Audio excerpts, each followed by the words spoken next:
करेंगे polynomials and ज़्यादा मुश्किल चीज़ है नहीं है। सबसे पहले डेफिनेशन देख लेते हैं। वैसे तो डेफिनेशन की ज़रूरत नहीं है आपको, एसएटी में जितने भी एक्सप्रेशन आते हैं सारे पोलिनोमियल्स ही होते हैं, बट बाय डेफिनेशन पोलिनोमियल्स वो अलजेब्रिक एक्सप्रेशन होते हैं, अलजेब्रिक एक्सप्रेशंस जिनमें जो वेरिएबल की डिग्री है, वेरिएबल डिग्री वो 0 हो या कोई पॉजिटिव होल नंबर हो अप टू इन्फिनिटी, कोई भी। इसमें ना नेगेटिव हो सकती है और ना ही फ्रैक्शन हो सकती है, मतलब ऐसी फ्रैक्शन जो रिजल्ट ना दे रही हो होल नंबर का। ठीक है, फ्रैक्शन नहीं हो सकती और नेगेटिव नहीं हो सकती। इसके अलावा पोलिनोमियल में फाइनाइट नंबर ऑफ टर्म्स होती हैं। ये इसकी डेफिनेशन आ गई। अब सीधे चलते हैं फॉर्म्स में। आपको एक पोलिनोमियल की जो इक्वेशन है उसकी दो फॉर्म्स आ रही होंगी। एक तो पहले स्टैंडर्ड फॉर्म है, स्टैंडर्ड, उसमें हम ले लेते हैं y इक्वल्स कोई भी लेते हैं x cube plus 2x² minus 5x minus 6। इस तरह की जब भी फॉर्म आ रही होगी तो हमारे पास इक्वेशन y इंटरसेप्ट बता रही होगी। और अगर हमारे पास आ जाती है फॉर्म फैक्टर्ड, तो उसमें जिस तरह इसी की अगर हम फैक्टराइजेशन कर लें तो हमारे पास बनेगा x+3 x+1 x-2। इस केस में ये हमारे पास x इंटरसेप्ट्स बता रही होगा। अब इसको आप x इंटरसेप्ट्स बोल लो या रूट्स बोल लो या ज़ीरोस बोल लो या सॉल्यूशंस बोल लो। अब इसमें ऐसा है कि यहाँ पे अगर x+3 इसका फैक्टर है तो इसका जो 0 है वो होगा हमारे पास -3। और अगर यहाँ पे -1 है एंड यहाँ पे 2, इसका मतलब जो ये 3 है ये हमारे पास ज़ीरोज़ आ गए हैं इस फंक्शन के, इस पोलिनोमियल के। उसका मतलब ये है कि अगर हमारे पास x minus a is factor of f of x, it means के f ऑफ a अगर हम पुट करेंगे तो हमारे पास आंसर 0 आएगा। या ऐसे भी कह सकते हैं x equals a is 0 of f of x।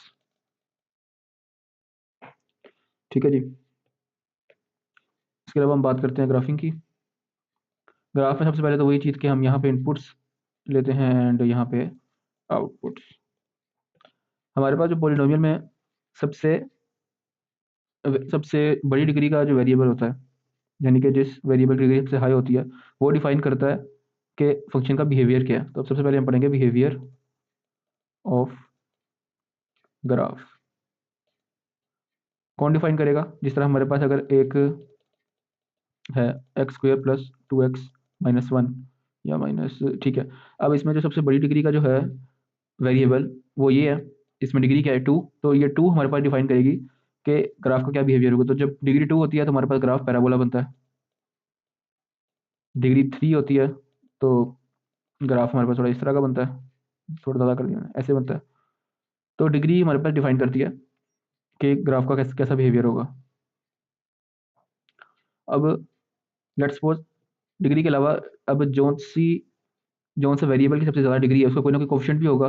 तो जनरली हम लेते हैं कि समझो कोफिशिएंट उसका a है एंड उसकी जो डिग्री है, highest degree of the polynomial, वो n है।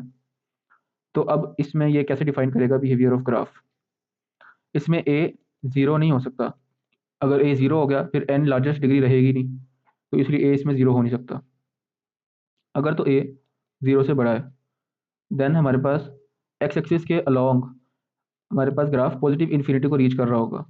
अगर a हमारे पास नेगेटिव है देन हमारे पास नेगेटिव इन्फिनिटी को रीच कर रहा होगा। n की वैल्यू अगर हमारे पास इवन है देन हमारे पास जो ग्राफ के दोनों एंड्स होंगे उनकी सेम डायरेक्शन होगी, सेम डायरेक्शन। ये ग्राफ के एंड्स की बात हो रही है। अगर हमारे पास n ऑड है तो इनकी ये रिवर्स होंगे, ऑपोजिट डायरेक्शन होगी इनकी। अब इसमें इन दोनों के अलावा और कोई केस हो नहीं सकता, क्योंकि हमने डेफिनेशन में ही बात कर लिया कि n जो n की वैल्यू है वो होल नंबर होगी 0 को इंक्लूड करके एंड नेगेटिव नहीं हो सकती। ओके। तो इन दोनों केसेस में से इस तरह हम पूरे ग्राफ को बिहेवियर प्रिडिक्ट कर लेते हैं। अच्छा जी, अब इसकी एक एग्जांपल देख लेते हैं। वो ये है कि समझो f of x equals x minus one का cube and x plus two का स्क्वायर या एक्स प्लस थ्री का स्क्वायर। ठीक है जी। अब इस केस में हम सबसे पहले तो इसको जीरो के इक्वल करते हैं, क्योंकि हमारे पास हमने बात की है कि जो हमारे पास रूट्स आते हैं ना, वो हमारे पास वही आएंगे जो यहाँ पे एक्स एक्सिस को जो ग्राफ का पाथ टच कर रहा होगा ना, वो हमारे पास रूट्स ऑफ द इक्वेशन होंगे। तो हम सबसे पहले इसको, और एक्स एक्सिस पे वाई की वैल्यू क्या होती है, जीरो होती है, तो इसलिए हम सबसे पहले एफ ऑफ एक्स को जीरो के इक्वल पुट कर देंगे ताकि हम अपने रूट्स निकाल सकें। समझो इस पोलिनोमियल का हमने ग्राफ बनाना है बगैर डेसिमल्स के। अव्वल तो डेसिमल्स आपको यूज़ करना चाहिए on the test day, but आपको इसके बैकएंड पे थ्योरी भी पता होना चाहिए, इसलिए हम ऑब्वियसली इसलिए पढ़ रहे हैं। टेस्ट डे पर तो आपने ऑब्वियसली डेसिमल्स यूज़ करने वहाँ नहीं बैठ जाना। इसको हम जीरो के इक्वल पुट करेंगे। देन हम क्या करेंगे कि जीरो प्रोडक्ट प्रॉपर्टी के अकॉर्डिंग हम इसको भी जीरो के इक्वल पुट करेंगे एंड इसको भी जीरो के इक्वल करेंगे। तो x minus equal zero and x plus three का स्क्वायर इक्वल्स जीरो। अब इसमें यह सीन है कि हमने इसको ये एक एक्सपोनेंट खत्म करना है दोनों साइड पे। यहाँ पे हम क्यूब रूट ले लेंगे, यहाँ पे हम स्क्वायर रूट ले लेंगे।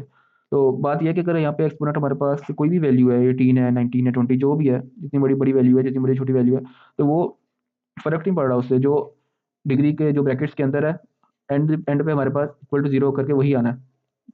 तो इसमें डिग्री का रोल ही खत्म हो गया बिल्कुल। तो उसका रोल एक और जगह है, वो हम डिस्कस करेंगे। ज़ीरो निकालने में, यानी कि रूट निकालने में, एक्स इंटरसेप्ट निकालने में डिग्री का कोई रोल नहीं है। जिस तरह यहाँ पे हमारे पास एक्स इंटरसेप्ट आ गया इक्वल टू वन, अब इसमें डिग्री जो भी होती है एक्स इक्वल्स टू वन ही आना था यहाँ पे। इसी तरह x equals to minus three. तो यहाँ पे अगर हम ग्राफ ड्रॉ करते हैं अपना, तो फिर बड़ा कर दिया मैंने, वन और माइनस थ्री है ना, ये वन एंड माइनस थ्री। अब इस केस में हमारे पास ये दो जीरोज आ गए हमारे पास। अब आता है डिग्री का रोल इसमें। एक कंसेप्ट होता है मल्टीप्लिसिटी। मल्टीप्लिसिटी मल्टीप्लिसिटी डिफाइन करती है कि एक ग्राफ के एक पॉइंट पे कितने कितने उसके रूट्स हैं। अब जिस तरह हमारे पास y equals to x square है, इसका ग्राफ अगर हम देखें तो ये एक ही पॉइंट पर टच कर रहा है, लेकिन स्टिल हमें पता है कि यहाँ पर दो रूट्स हैं, क्योंकि हमारे पास डिग्री टू है, तो डिग्री टू में हमारे पास कोई भी एक्स एक्स स्क्वायर का ग्राफ आता है तो उसमें हमारे पास दो रूट्स आती हैं। सो इस केस में आपकी मल्टीप्लिसिटी जो है वो आ जाएगी टू। अब हम बात करते हैं कि अगर हमारे पास मल्टीप्लिसिटी वन होगी, टू होगी और थ्री होगी, तो हमारे पास क्या बिहेवियर है। वन में हमारे पास लाइन इस तरह आएगी, इसमें मल्टी एग्जाम्पल है इसकी। टू में वही पैराबोला आ गया हमारे पास, एंड थ्री में तो इस जगह पे मल्टीप्लिसिटी हमारे पास थ्री है। तो इसका एक जो बेसिक जनरल रूल है वो ये है कि जब भी हमारे पास मल्टीप्लिसिटी इवन में होगी, तो हमारे पास ग्राफ टच कर रहा होगा। टच कर रहा होगा इससे मुराद बाउंस बैक कर रहा होगा, या आप इसको टेंजेंट भी बोल सकते हो। टेंजेंट टू एक्स एक्सिस होगा। और अगर हमारे पास मल्टीप्लिसिटी ओड होगी, तो ग्राफ हमारे पास पास कर रहा होगा। जिस तरह यहाँ पे ओड मल्टीप्लिसिटी का ग्राफ पास कर रहा है, इसमें भी ओड है तो ग्राफ हमारे पास पास कर रहा है, इसमें बाउंस बैक कर रहा है। तो जो जो मल्टीप्लिसिटी इवन में बढ़ती रहेगी, तो अब जिस तरह ये टू है मल्टीप्लिसिटी, अगर इसको फोर कर देते हैं तो फोर थोड़ा ज़्यादा साथ जुड़ जाएगा, सिक्स में मजीद साथ जुड़ जाएगा, ऐसे करके। तो ये सीन है। तो ये इसके इसमें आपको परेशान होने की जरूरत नहीं है, आपने जस्ट इतना ही याद रखना है कि इवन मल्टीप्लिसिटी में बाउंस बैक करता है और मल्टीप्लिसिटी में हमारे पास क्या नाम है, पास कर लेता है। अब एसटीटी में क्या होता है, ज़्यादातर पॉलिनोमियल्स में जब इवन मल्टीप्लिसिटी होती है तो मोस्टली वो टू होती है, एंड ओड में मोस्टली वन होती है या थ्री होती है। ठीक है जी। अब अपने उस फंक्शन पे वापस आते हैं। इसमें यहाँ पे अब हमने देखना है इन दो एक्सपोनेंट्स का क्या रोल है ग्राफ में। अब यहाँ पे हमारे पास एक्स माइनस वन, इसकी डिग्री थ्री है, तो इसमें डिग्री थ्री है तो इसकी मल्टीप्लिसिटी भी, जब डिग्री थ्री होती है इसमें मल्टीप्लिसिटी भी हमारे पास थ्री होती है, ओड है। तो ओड में हमारे पास क्या बिहेवियर आता है कि हमारे पास ग्राफ पास करता है, ये हमें पता चल गया। ठीक है। तो हमारे पास ये वाला रूट है एक्स इक्वल्स टू वन में, यहाँ पे हमारे पास ग्राफ पास कर रहा है, तो यहाँ पे हमें पता चल गया ग्राफ पास कर रहा है। इस तरह यहाँ पे हमारे पास ये इवन नंबर है, इससे मुराद ग्राफ हमारे पास बाउंस बैक करेगा। इसकी डिग्री 2 है, डिग्री 2 से मुराद इसकी मल्टीप्लिसिटी 2 है, मल्टीप्लिसिटी 2 है, इससे मुराद कि और मल्टीप्लिसिटी 2 इवन है, तो इवन से मुराद हमारे पास ग्राफ बाउंस बैक करेगा। तो यानी कि इस सॉल्यूशन में x इक्वल टू -3 के सॉल्यूशन में हमें ये पता चल रहा है कि यहाँ से ग्राफ बाउंस बैक करेगा। ठीक है जी। अब हमने देखना है कि इस पॉलिनोमियल को, अब हमें डायरेक्शन नहीं पता, ये दोनों हमें पता चल गए और इनके बिहेवियर भी पता चल गए कि किस तरह है, लेकिन पूरा ग्राफ हम किस तरह ड्रॉ करेंगे जब हमें डायरेक्शन का पता चलेगा। तो जब हम इस पूरे पॉलिनोमियल को हम खोलेंगे, हमें चाहिए अब सिर्फ, हमें ये चीज़ चाहिए, ये हमें कैसे मिलेगी? हमने अब इस फंक्शन को हम खोलते हैं, तो इसको ब्रैकेट्स को ब्रेक डाउन करते हैं, तो हमारे पास जो सबसे बड़ा कोफिशिएंट आएगा ना, वो हमारे पास आएगा x की पावर 5। ठीक है, वो देख के पता चल रहा है। तो हमें सिर्फ सबसे बड़ा कोफिशिएंट चाहिए। इसमें जो x का कोफिशिएंट है वो 1 है। 1 से मुराद कि a हमारे पास 0 से बड़ा है, पॉजिटिव इन्फिनिटी को रीच करेगा। एक ये पॉइंट हमें मिल गया, और एक हमें ये पॉइंट मिल गया कि इसकी डिग्री 5 है। अब डिग्री 5 में हमें ज़्यादा मतलब है नहीं, क्योंकि हमारे पास 2 पॉइंट्स है और हमने 2 पॉइंट से ये कंक्लूड कर लिया।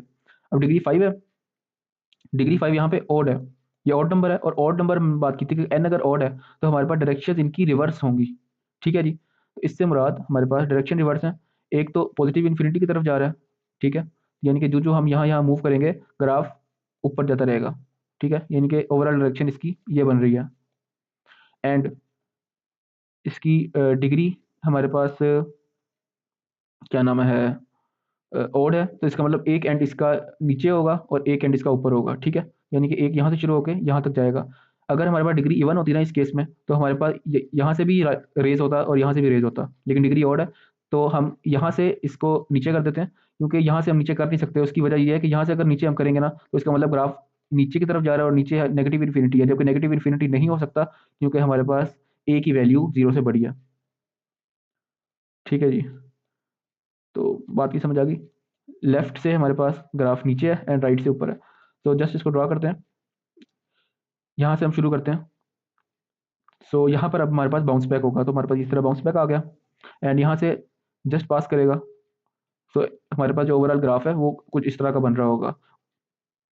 अब ऑब्वियसली एक्यूरेट तो नहीं है ये, बट इसका जो हमने प्रिडिक्ट तो कर लिया ना ग्राफ किस तरह बनेगा। तो ये सीन है, ये इस तरह के क्वेश्चन आपको आते हैं वहाँ पे। तो मतलब ये आपका डेटा विजुअलाइजेशन आपकी इसमें सही होनी चाहिए। इसके अलावा आखिरी एक चीज़ है इसमें, वो है रिमाइंडर थ्योरम की। रिमाइंडर थ्योरम, रिमाइंडर थ्योरम से मुराद ऐसा है कि अगर P of a equals to 0 है, वही बात फैक्टर पे जो हमने पहले की थी, तो इसका मतलब ए 0 हमारे पास है, इसका एक्स इंटरसेप्ट है ग्राफ का। एंड इसकी एक एग्जाम्पल ले लेते हैं। वो ये है कि लेट्स सपोज हमारे पास एक फंक्शन है एच का, एच ऑफ टी का फंक्शन है हमारे पास। एंड इसमें जब हम इसमें टी की वैल्यू -1 पुट करते हैं, यानी कि एच ऑफ -1, तो हमारे पास आंसर आता है -7। ये इसका रिमाइंडर है। सही है। सो इस केस में हम क्या प्रेडिक्ट कर सकते हैं कि एच ऑफ टी का फैक्टर क्या होगा, इसका फैक्टर क्या होगा? तो t-7 इसका फैक्टर होगा, या t+1 इसका फैक्टर होगा, या t+7 इसका फैक्टर होगा। तो सोचो भाई क्या फैक्टर होगा इसका, पॉज करो। सो इसका जो फैक्टर होगा इन तीनों में से कोई भी नहीं है, क्योंकि हम वो प्रिडिक्ट ही नहीं कर सकते। रिमाइंडर हमें बताया गया, हमें तो जीरो तो दिया ही नहीं गया, ये जीरो थोड़ी ना है जिससे हम इसका फैक्टर प्रिडिक्ट कर ले। इससे हम जस्ट इसी को पैराफ्रेज करके लिख सकते हैं कि हमारे पास जो रिमाइंडर है, remainder of h of t when is -7 when it is divided bye